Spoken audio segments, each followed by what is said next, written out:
Hello Pilipinas! Hello sa buong mundo! Mapagpalang umaga sa inyong lahat. Ang lulutuin natin ngayon ay ang request ni Diane na chicken adobo. Ito nga po ang ating mga sangkap. Ayan na rin ang ating panggisa, naka-ready na po. Magigisa ako ngayon guys na hindi ako gagamit ng mantika. Ito nga po ang ating lutuan. Sinindihan na nga po natin ang ating balaan.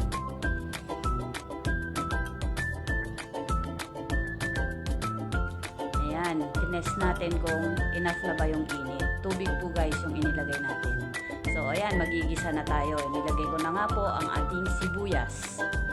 Walang mantika yan guys, hindi ako gagamit ng mantika. Pag titanium talaga guys yung cookware natin, makakapag-gisa tayo na hindi tayo gagamit ng mantika. Nilagay ko na rin guys ang luya.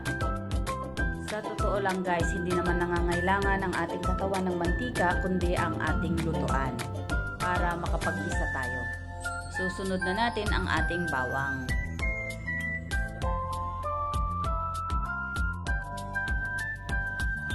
Maglalagay na rin tayo ng paminta. Durog na paminta. Konting chili powder. Nakatipid na tayo guys sa mantika. At wala po tayong nakain guys na mantika, kundi yung oil lang na nagmumula mismo doon sa chicken. Ayan, ilalagay na nga po ang ating chicken.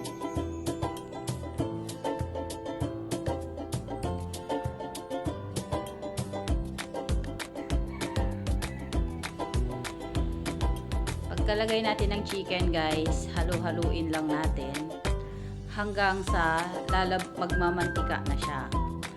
Para yung aroma ng ginamit nating panggisa ay kumapit sa manok natin. Para hindi siya guys malansa. Ayan, huwag muna nating tutubigan kaagad. Hanggang lumabas yung oil mismo ng manok.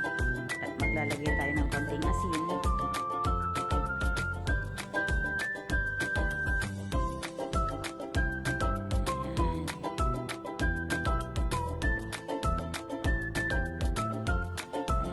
So, nagmamantika na yung manok natin.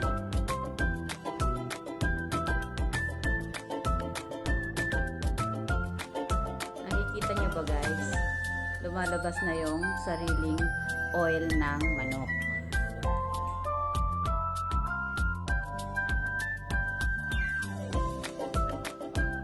Ang bango.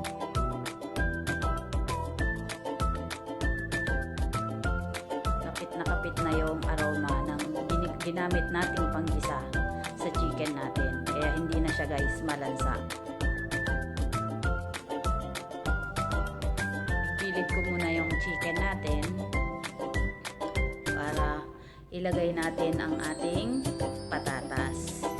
Ang gagamitin nating pangprito dito sa patatas natin guys, yung lumabas na oil mismo ng ating chicken.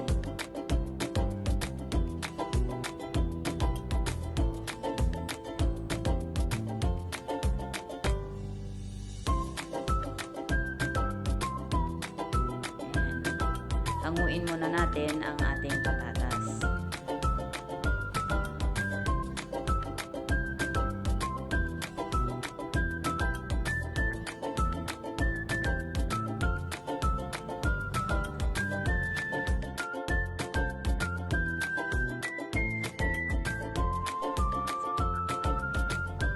Pag ganito ang gagawin nyo guys, siguradong hindi malansa ang chicken ninyo. Ilalagay na natin ang ating soy sauce. 3 tablespoon lang ito guys. At ang ating calamansi juice. Hindi na ako gumamit ng vinegar dito guys. Calamansi juice lang po ang ginamit ko.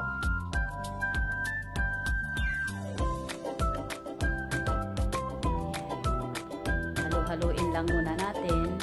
Huwag natin tutubigan kaagad. Ayan, kumukulo-kulo na yung inilagay nating soy sauce at calamansi juice.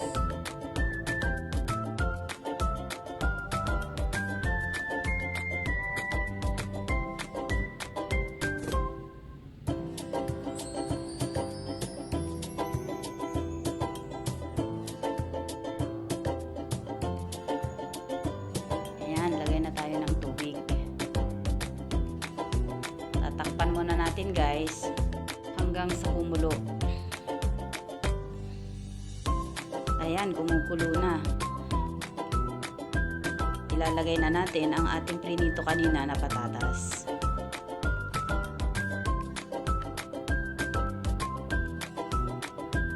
Ilalagay na rin natin ang 1 teaspoon na asukal.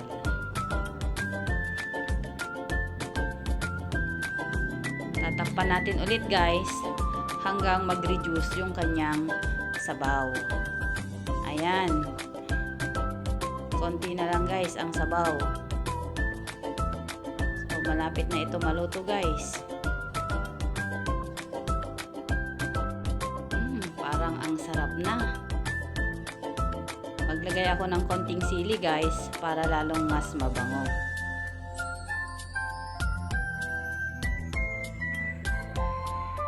Ayan. Ready to serve na.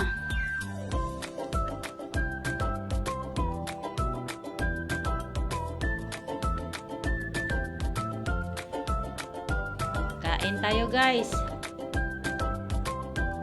Naway nanananghalian na rin kayo dyan.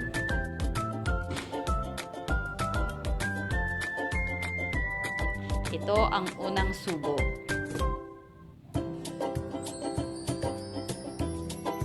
Ang sarap. Naway nagustuhan nyo guys ang ating recipe ngayong araw na ito. Paki-like and share na lang po and leave a comment and follow if you want to see more. Bye everyone!